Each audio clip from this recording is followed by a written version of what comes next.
Sa mga nagdaang kabanata ay pinasalamatan ni Xiao Chen si Muhong sa kadahilanang dahil sa kanyang kapangyarihan ay tumaas na naman ang kanyang antas sa Taiko Body Tempering Technique. Nasabi pa nga niya na kung hindi dahil sa iyo ay hindi ako sapat para makalusot. Sa ika-4 na antas ng Taiko Body Tempering Technique, na maihahambing sa dakilang emperador ang cultivation base. Kaya naman ngayon, oras na para matikman mo ito, ang ika-4 na suntok ng langit na kamao.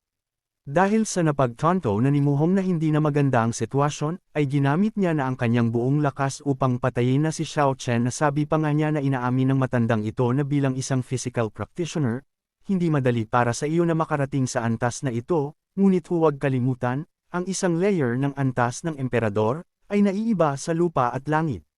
Dagdag pa nga niya na kahanga-hanga man ang iyong talento, sa harap ng aking 5 emperador, ikaw ay walang iba kundi isang nagdarasal na langgam. Malayo pa ako sa paggawa ng aking makakaya. Agad siyang umatake matapos siyang magsalita. Habang si Xiao Chen naman ay tinuwanan lang ang kanyang mga sinabi. Nasabi pa nga ni Xiao Chen, alam ko na ang isang taong maingat tulad mo ay dapat magkaroon ng maraming pamamaraan. Pinikit ni Xiao Chen ang kanyang mata habang lumalapit si Muhong. Nang makalapit si Muhong ay agad niya itong binigyan ng atake si Xiao Chen, subalit wala itong naging epekto. Sa kadahilanang tumaas na ang depensa ni Xiao Chen dahil sa kanyang pagtaas ng antas sa Taiko Quenching Body Tempering. Nagpatuloy si Muhong sa kanyang ginagawang pag-atake habang si Xiao Chen naman ay nakapikit lang ito. Hindi makapaniwala si Muhong na walang epekto ang kanyang mga atake. Nasabi pa nga niya na paano ito naging posible. Ipinaliwanag naman ni Xiao Chen na isang layer ng emperador, magkaiba ang grupo at langit, totoo, pero sayang naman ang antesel ng emperor mo ay napakalayo sa iniisip ko. Sa sinabi ni Xiao Chen ay pinagpawisan si Muhong at bahagya na siyang kinikilabotan kay Xiao Chen. Dahil dito ay nilabas na ni Xiao Chen ang tunay na lakas ng Emperor Sendai. At nang makita ito ni Muhong ay mas lalo siyang pinagpawisan dahil ramdam na ramdam niya ang hindi maipaliwanag na kapangyarihan. Sumambulat sa harap ni Muhong ang makapanindig balahibong Emperor Sendai na walang-wala sa nakikita nating mga Emperor Sendai. Dahil dito ay makikitang natakot ang mga demonyong aura kay Muhong at napapasigaw sila dito dahil sinusunog sila sa lakas na nilalabas ng Emperor Sendai ni Xiao Chen. Nasabi na lang nga dito ni Muhong habang pinagmamasdan ito na anong klaseng kapangyarihan ito, dahil isa itong dalisay. Sinabi naman ni Xiao Chen na ito ang tamang paggamit ng kapangyarihan ng Emperor. Makikita sa mata ni Xiao Chen ang nag-umapa na kapangyarihan. Sa mga sinabi ni Xiao Chen ay galit niyang sinabi na hindi siya naniniwala, kaya naman dahil dito ay agad niyang nilabas ang kanyang aura upang maghanda. At nang matapos siya sa kanyang paghahanda ay lumabas ang kanyang mga puppets. At agad niyang inihagis ang kanyang beads upang ihanda rin ito. Agad naman na naglabas ng putang aura ang kanyang beads at dahan-dahan niya itong inabsorb. Nang makita ito ni Xiao Chen ay napangiti lang siya dito. Nagpatuloy sa pag-absorb si Muhong ng aura sa kanyang beads. Maya-maya pa nang matapos siya sa kanyang ginagawa ay makikita na natin na naging pula na ang kulay nito at nag-umapaw ang kanyang aurang malademonyo. Agad siyang umatake ng walang pag-aalinlangan dahil sa kanyang kagustuhan na mapaslang na si Xiao Chen. Habang papalapit siya ay kalmadong nag-aantay naman si Xiao Chen. Nang makalapit na ng bahagya si Muhong ay naghanda na ito sa kanyang gagawing atake. At lumabas ang purong enerhiya sa kanyang katawan at sa kanyang mga kamay. Makalipas ang ilang sandali ay naipon niya na ito sa kanyang kamay.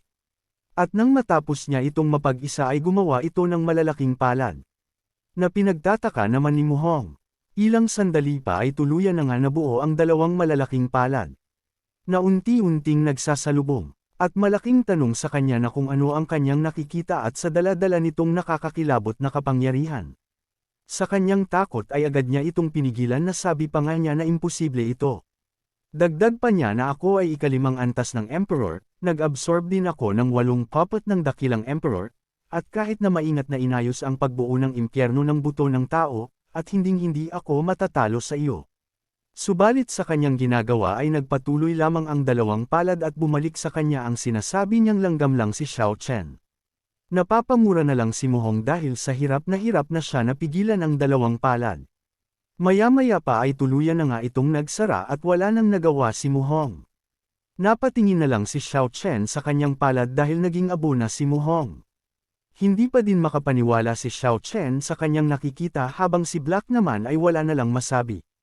Nasabi pa nga ni Xiao Chen habang natatawa na ang ika-4 na suntok ng Heaven's Fist ay sobrang lakas at hindi magagamit ito ng walang ingat. Habang si Black naman ay halos malaglag ang kanyang panganasabi pa nga niya na anong nangyayari.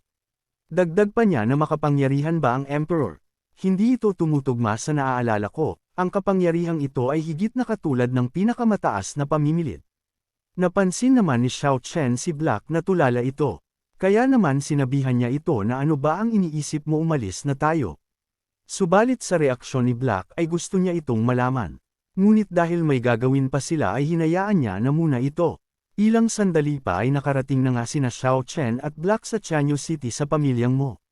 Dito nga ay nakaluhod na ang mga hangal sa harap ni Xiao Chen at kinakabahan na sila dahil anumang oras ay pwede silang paslangin ni Xiao Chen sa kadahilan ng wala na ang kanilang inaasahan.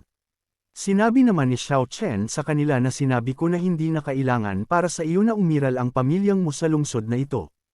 Agad naman na sinabi ni Great Elder na simula ngayon ay wala ng pamilyang mo sa Chanyu City. Subalit sa loob-loob niya ay halos madurog ang kanyang kaluluwa sa panghihinayang nasabi pa nga niya ng paulit-ulit na talagang wala na. Sinabihan naman ni Xiao Chen si Shu Tianlei na maaari mong tapusin ito sa iyong paraan. Hindi naman na nagdalawang isip pa si Shu Tianlei sa sinabi ng kanyang master. Matapos niyang sabihan si Shu Tianlei ay agad na silang pumasok sa loob ni Black upang tamasahin ang mga kayamanan na pwede nilang kainin ni Black na kanina pa nila pinanggigigilan. Lumapit naman si Shu Tianlei sa mga hangal na mayayabang. Nasabi pa nga niya na mabuti na lang ay sinundan ko ang tamang tao. Kahit si Kapitan Bai ay nasabi na lang niya na talagang siya ay lubhang pambihira. Habang si Patriarch Xuan Yuan ay napapangisi na lang ito dahil hindi rin siya nagkamali dito. Dito nga sa loob ng pribadong kwarto ng pamilyang mo ay nag-uusap sina Xiao Chen dahil sa mga tanong ni Black. Nasabi pa nga niya na Xiao Chen, ikaw ay lubhang malakas sa alam kong Emperor. Agad naman na dinampot siya ni Xiao Chen at sabay na sinabi na talaga ba? Naaalala ko din na noon sinabi mo na kapag nakarating na ako sa Real Great Emperor ay sasabihin mo ang iyong mga lihim at detalye at ngayon na ang oras na iyon. Sinabi naman ni Black ng seryoso na kung ganoon ay sasabihin ko na sa iyo ang aking sikreto. Agad naman na nagpalabas si Black ng kanyang aura upang makita ni Xiao Chen ang lahat at malaman ito. Maya-maya pa ay nakapasok na nga si Xiao Chen sa mga alaala ni Black. At nang makita niya ito ay nasabi na lang niya na ito ang labas ng ating domain. Kinumpirma naman ito ni Black na sabi pa nga niya na oo, ito ang mundo na nakaimbak ng malalim sa aking alaala at ang mundo kung saan ako ipinanganak. Ito ay masyadong makapangyarihan, dito ang anumang hayop ay maihahambing sa pinakamataas na makapangyarihan. At tignan mo iyon, yan ang aking pangkat ng lahi. At nakita mo na din ito sa akin. At yan din ang aking pamilya at ang aking ina. Sa mga oras na iyon ay mahimbing ang aming tulog ng aking ina. Ngunit sa hindi maipaliwanag na kapangyarihan ay nagkaroon ng reaksyon ang aking ina dito. Kaya naman lahat ng lahi ko at ang ibang mga beast na naandon ay nabahala sa makapangyarihang mga nilalang. Sumalakay ang mga nilalang na iyon na hindi naman inatrasan ng aking lahi subalit lubha itong malakas dahil nakakakilabot ang aurang nilalabas ng nilalang na iyon. At iyon ang puting dragon ang pumatay sa aking ina at Samira sa aking lahi.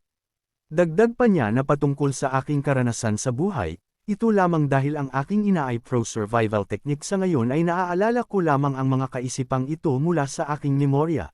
Ngunit Xiao Chen, ang susunod kong gustong sabihin ay baka masira nito ang iyong pangunawa. Gusto kong sabihin sa iyo ang kahulugan ng extraterritorial existence. Wala namang ideya si Xiao Chen sa sinabi ni Black dahil ang ganitong bagay ay hindi umiiral sa larangang ito. At ang tangi lamang niyang naintindihan ay ang Samira sa pamilya ng kanyang kaibigan at ito ay sa labas ng mundo. Sa kabilang banda naman ay nakapasok na nga si Lian Fei at sa sandali ding ito, sa totoong extraterritorial. Ay makikita na natin na hirap na si Lian Fei dahil sa lubhang malalakas ang nilalang sa labas ng mundo. Na kahit napapatay niya ang iba ay maari din siyang maubusan ng lakas dahil lubha itong marami. Nasabi pa nga niya na hanggang dito na lang kaya ako. Nasa isip-isip pa nga niya na sa aking kasalukuyang antas ng paglilinang, kung patuloy akong sumulong, natatakot ako na mamatay ako kahit na mayroon akong 100 buhay. Subalit sa kanyang malalim na mga iniisip, ay bigla na lang siyang nakaramdam ng hindi maipaliwanag na kapangyarihan at dala-dala nitong kapanindig balahibong aura na kayang lusawin siya ng hindi niya namamalayan. Napatingin siya sa kanyang itaas at nakita niya ang white dragon na naglalabas ng kapanindig balahibong aura. At nasabi na lang din niya na napakalakas nito, kailangan kong tumakbo bago pa ako nito mapansin. Mabuti na lang at lumipad lang ito palayo at hindi siya nakita. Kaya naman ginamit niya itong pagkakataon na makaalis at ibinuhos niya na ang kanyang bilis upang makalayo na talaga. At nang makalayo ay agad siyang huminto dito, dala-dala ang hindi maipaliwanag na kanyang nakita. Nasabi pa nga niya na konting kapabayaan lang ay siguradong tapos na. Babalik muna ako at balik na lang din mamaya. Agad niyang inactivate ang lagusan patungo sa kanyang kaharian. Ilang sandali pa ay tuluyan na nga siyang nakaalis sa nakakakilabot na lugar. Balik tayo kay Xiao Chen na nagpapatuloy sa kanilang pag-uusap patungkol sa bahaging sikreto ni Black. Nasabi pa nga ni Black na Xiao Chen, ngayon alam mo na kung bakit hindi ako naglakas loob na sabihin sa iyo, dahil lamang sa sikretong ito sa labas ng teritoryo ay talagang kakilakilabot. Hindi naman makapagsalita si Xiao Chen dito. Dagdag pa nga ni Black na sa totoo lang, Xiao Chen, hindi mo kailangang maging sobra. Subalit ilang sandali pa ay bigla na lang natawa dito si Xiao Chen na sabi pa nga niya na ito ay mahusay. Habang si Black naman ay nagulat na lang sa biglang pagtawa ni Xiao Chen. Matagal ko nang alam na ang kataas-taasan ay hindi pa ang katapusan, at dapat may mas malalaking hamon, tila unang hakbang upang simulan ang mga parating na hamon. Dagdag pa ni Xiao Chen na kapag bumalik ako sa Supreme Realm, kailangan kong pumunta sa labas ng mundo para tingnan mabuti kung gaano kalakas itong extraterritorial creature na gumagamit ng heaven-earth creatures bilang pain. Sinabi naman ni Black na nakakaaway na baliw. Subalit nang marinig niya ang sinabi ni Xiao Chen na Supreme Realm ay bahagya siyang nagtaka dito. Sinabi din ni Xiao Chen na hanggang ngayon, hindi ko itatago sa iyo, Blackie, pangalawang buhay ko na ito. Sinabi naman ni Black na hindi nakakagulat, maaari kang maglaro ng higit pa sa parehong antas ng lakas ng labanan, kung gayon lahat ay may katuturan. Dagdag pa ni Xiao Chen na sa nakaraang buhay, ako ang pinakamalakas na body cultivator, ngunit namatay ako ng malungkot dahil sa aking mga kaibigan na nagtaksil sa akin, sa kabutihang palad, ako ay muling nagkatawang tao at nabuhay ng isang buhay. Sinabi naman ni Black na Xiao Chen, yung lalaking nagtaksil sa iyo, yung magkapatid, magsumikap tayo para patayin ulit siya. Kakainin ko siya nang hindi nag-iiwan ng buto niya. Natuwa naman si Xiao Chen na sabi pa nga niya na ito ay mabuti, hindi lang si Liyun Fei, kundi ang dragon na pumatay sa clan mo ay kailangan natin siyang hanapin para ayusin ang mga bagay. Sa kabilang banda naman sa itaas na kaharian sa kasalukuyan ngayon, ay nandito na si Liyun Fei na sabi pa nga niya na ito ay kakaiba talaga at hindi ko akalain na may ganoong nilalang. Maya-maya pa sa kanilang pag-uusap ay may kumatok na agad naman itong pinapasok ni Xiao Chen. Agad naman na pumasok si Shu Tianlei nang marinig niya ang sinabi ni Xiao Chen. At agad na lumuhad sa harap ni Xiao Chen na ako si Shu Tianlei ay kaharap ang master. Agad naman na tinanong ni Xiao Chen na kung naayos na ba ang lahat. Sinabi naman ni Shu Tianlei na wala na ang pamilya mo, si Muqing at Mufeng ay nasa ilalim ng house arrest, si Murong ay pinatay kasama ang kanyang nasasakupan, naghihintay ang mga mapagkukunan ng pamilya na i-deploy ng master. Tumayo naman si Xiao Chen at natutuwa siya kay Shu Tianlei. Agad naman na nilapat ni Xiao Chen ang kanyang daliri sa katawan ni Shu Tianlei, senyales na aayusin niya na ang nasirang Spirit Emperor ni Shu Tianlei. Maya-maya pa ay sinabi na ni Xiao Chen na ngayon, gumaling na ang iyong kaluluwa ng emperador at kumpleto na ang kontrata ng kaluluwa. Agad naman na nagbigay-pugay si Shu Tianlei na sabi pa nga niya na umaasa sa mga masters supernatural na kapangyarihan. Mula ngayon, ang kapakanan ng aking Shu Tianlei ay sa iyo. Agad naman na sinabi ni Xiao Chen na mabuti kung ganon. At agad na nilapat ni Xiao Chen ang kanyang daliri sa noo ni Shu Tianlei. Dito nga sa inner space ay nadagdagan na naman ang servant ni Xiao Chen. Agad naman na pinatayo siya ni Xiao Chen dahil tapos na ang kontrata. Subalit baka sa mukha ni Shu Tianlei na nag-aalala ito dahil sa clan ng Black Caravan. Nasabi pa nga ni Xiao Chen nang mapansin niya ito na bakit parang may gusto kap ang sabihin na hindi mo masabi.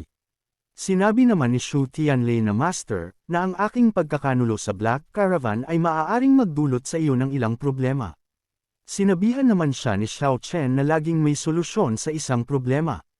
Ipinaliwanag naman ni Shu Tianlei na Master, ang lakas ng Black Caravan ay napakahusay na hindi ko maiwasan ngunit ako ang ikalimang antas ng emperador, ngunit maaari lamang akong kumilos bilang pinuno ng ikatlong antas ng itim na caravan. Para sa pinuno ng ikaapat na antas ng itim na caravan, mayroon siyang cultivation base ng 6 na antas ng emperador. Agad naman na sinuri ito ni Xiao Chen na kung sino ang mga ito. Habang pinagmamasdan ni Xiao Chen ito ay sinabi din ni Shu Tianlei na sa itaas ng ikaapat na antas ng Black Caravan, mayroong 3 itim na caravan na gwardya, ang cultivation ng 3 ay hindi mataas, at dapat ay umabot sila sa ikapitong antas ng emperador. Higit pa rito, ito ay higit pa rito. Narinig ko na sa itaas ng mga gwardya ng itim na baluti, at naroon din ang pinakamalaking pinuno ng itim na caravan, ang Black Dragon, ang cultivation base ng Black Dragon ay nasa Supreme Realm. Nagulat naman si Xiao Chen nang marinig niya ang isang nilalang na Black Dragon. At naalala niya na sinabi sa kanyang ni Black Dragon na Brother Xiao malalampasan din talaga kita. Nasinabi pa nga dito ni Xiao Chen na gusto mo akong maabotan, malayo pa ang lalakbayin, hilong magandang pagsasanay sa buhay, kapag naabot mo ang pinakamataas na estado, ay lalabanan muna ako. Nasa isip-isip pa nga ni Xiao Chen habang natatawa na sa hindi inaasahan, ang slug na iyon ay talagang nag-cultivate sa pinakamataas na estado. Kaya naman nang makita ni Shu Tianlei na tumatawa si Xiao Chen ay nasabi na lang niya na Master, hindi ako nagbibiro. Dagdag pa niya na ang Black Caravan ay mahigpit na disiplinahin, walang alinlangang mamamatay ang sinumang taksil. Natatakot ako na sa sandaling ito, ang ikaapat na antas ng itim na caravan ay dumating upang kunin ang aming mga buhay. Sinabihan naman siya ni Xiao Chen na huwag kang masyadong makulit, naayos na ang iyong Emperor Soul, magmadali at pagsamahin ang iyong cultivation. Dagdag pa ni Xiao Chen habang ibinibigay ang scroll na ang martial arts na ito ay para sa iyo. At sabay niyang sinabihan si Shu Tianlei na magsanay ng husto. Hindi naman makapaniwala si Shu Tianlei dahil malayo ito sa kanyang ginagawa sa Black Caravan. Dahil natutulala pa din si Shu Tianlei ay sinabihan siya ni Xiao Chen na ano pa ang hinihintay mo. Agad naman na naglakad palabas ng kwarto si Shu Tianlei habang natutulala. Nang makalabas siya ay pinagmasdan niya ang scroll at bahagyang bumantong hininga. Ilang sandali pa nang buksan niya ang scroll ay nasabi na lang niya na ito ang heaven rankang martial arts technique. Sa hindi inaasahan, ginugol ko ang aking buong buhay, at ako ay ipinanganak at mamamatay sa Black Caravan, ngunit dito ay napakadali lang. Agad siyang naghanap ng lugar na pwede siyang mag-cultivate sa loob ng mansion. Dahil nakarating ka na sa part na ito ay inaanyayahan kita na pindutin ang like at mag-subscribe at i-on ang notification bell. At kung gusto mo naman na suportahan ng matindi ang bidang hangal na ito ay maaari mo ding pindutin ang super thanks sa ibaba para mas lalong ganahan ang hangal na ito. Maraming salamat mga bida. Sa kabilang banda naman sa labas ng Tianyu City, ay nandito na ang isa sa anak ng pamilyang Bai, na walang kahirap-hirap na pinatay niya ang ibang Black Caravan. Bumaba ang hangal upang ipaghiganti ang kanyang dalawang kapatid na pinatay ni Xiao Chen. Nasabi pa nga niya sa Black Caravan na iyon ba iyon Black Caravan. Habang binabanggit niya ang pangalan ni Xiao Chen ay hindi niya maiwasan na manggigil dito. Nasabi pa nga niya na pinatay mo ang isa sa pamilya kong Bai, kailangan mong pagbayaran ito. Subalit wala siyang kaalam-alam na si Xiao Chen ang pumatay sa isa pa niyang kapatid. Balik tayo kaila Xiao Chen at dito nga ay nasa harap na nila ang kayamanan ng pamilyang mo na kanina pa nila pinanggigigilan. Halos maubos ang laway ni Black sa dami ng kayamanan. Wala namang ano-ano at agad nila itong kinain. Nasabi pa nga ni Black kay Xiao Chen na sapat na ang Spirit Stone dito para makalusot ako. Sinabi naman ni Xiao Chen habang punong-puno ang bibig nito na kumain lang ng kumain hanggat gusto mo. At sa inner space naman ni Xiao Chen ay makikitang patuloy lang din ito sa pag-absorb sa kinakain ni Xiao Chen na mga pills. Sinabi din ni Xiao Chen kay Black na pagkatapos bumalik sa Emperor, ang aking cultivation base ay dahan-daang lumago. At pagkatapos kainin ang lahat ng mga tabletang ito, Tumaas lamang ang aking lakas ng halos 10% samantalang si Xu Tianlei ay halos lumuwa ang kanyang mata sa dami ng kinakain ni Xiao Chen na pills. Nasabi pa nga niya na ang master, siya ba ay isang pervert sa pagkain ng napakaraming pildoris at kaya niyang panghawakan ang katawan ng ganito, at ang asong iyon. May nakita naman si Xiao Chen na pills na mataas ang kalidad. Habang nagtataka ay sinabi niya na ito ay Han Yuan Dan. Paano nagkaroon ng pamilyang mo na may mataas na grade na tableta? Sinabihan naman siya ni Black na kung ano ang problema bakit ka tumigil. Sinabi naman ni Xiao Chen na ang mga gamot na ito ay tinatawag na Han Yuan pill, na isang heaven-level pill na maaaring gumawa ng isang martial artist ng rurok ng pisikal na katawan na agad na makalusot sa rurok ng kaliwanagan, ito ang pinakamabuti. Sinabi naman ni Black na ayoko niyan dahil walang silbi sa akin iyan. Agad naman na kinain ito ni Xiao Chen na sabi pa nga niya na hindi sa akin. Makalipas ang ilang sandali ay makikitang nabusog na sila sa kanilang mga nilamang kayamanan. Habang nagpapahinga ay tinanong ni Black si Xiao Chen na kung hanggang kailan sila mananatili sa kaharian ng Kanglan. Sinabi naman ni Xiao Chen na antayin mo ako na maabot ang ikalawang yugto ng Taiko Body Tempering Secret Art, at pagkatapos nun ay pupunta na tayo sa itaas na kaharian. Dagdag pa ni Xiao Chen na ang ikalimang antas ng Primordial Body Tempering Art, ay na maihahambing sa Eightfold Great Emperor. Ang antas na ito ng cultivation ay sapat sa itaas na kaharian, buti na lang at ang munting bagay na ito ay mula sa pamilyang mo lamang ay hindi sapat para suportahan ako hanggang doon, tila pupunta ako sa lungsod ng Kanglan. Maya-maya pa matapos ang kanilang pag-uusap ni Black ay sinabi niya na kay Xu Tianlei na may natitira pang kaunti dito, ibalik ito at ibahagi sa laha.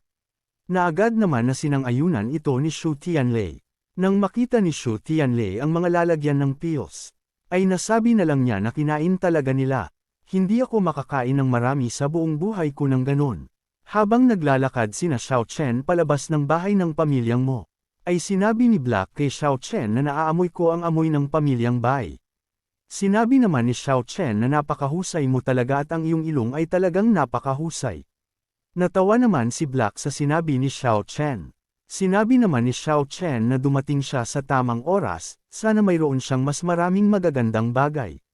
Matapos magsalita ni Xiao Chen ay nag-teleport na sila malapit sa anak ni Bai.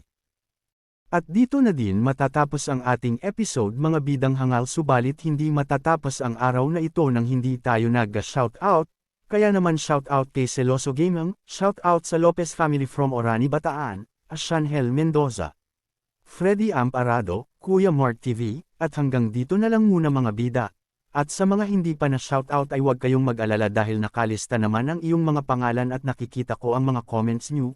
Maraming salamat sa panunood at magkita-kita ulit tayo sa mga susunod na kabanata, kaya naman mangyaring pa-like na lang po.